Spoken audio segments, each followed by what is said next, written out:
कायर कौम कही कि ये सरकार useless fellows.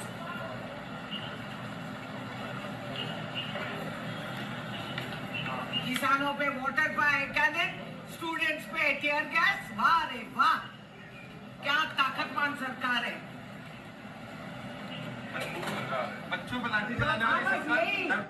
Congress MP Renuka Chowdary గారు అక్కడ ధర్మేంద్ర ప్రధాని పక్కనే ఉన్నప్పుడు కేంద్ర ప్రభుత్వం మీద అలాగే వీళ్ళ మీద విరుచుకుపడ్డది. వేస్ట్ ఫెలోస్, చిన్న పిల్లల మీద, విద్యార్థుల మీద టీర్ గ్యాసు, రకరకాల దాడులు చేస్తున్నారని చెప్పి ఈవిడ విమర్శిస్తుంది. అప్పటి వరకు మామూలుగానే ఉంది. ఈవిడిని వీడియో తీస్తున్నటువంటి ఆ విషయం తెలుసుకొని వెంటనే ఈ విధంగా నోరెత్తింది.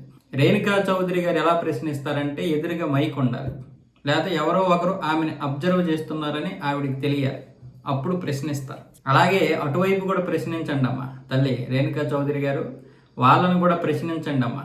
మీరు పారదర్శకవంతమైనటువంటి ఎంపీ గారు కదా, నాయకురాలు కదా, మీరు అటువైపు కూడా ప్రశ్నించాలి. అలాగే ఎక్కువగా హైదరాబాద్లో కాకుండా అక్కడ ఉండి ప్రశ్నించండి. మన పార్లమెంట్ దగ్గర అలాగే ఢిల్లీలో కూడా ఉండి అందరినీ ప్రశ్నించగలిగితే మీ పారదర్శకత ప్రపంచమంతా కూడా చూస్తుంది, కనీసం మన రాష్ట్రం అయినా చూస్తుంది.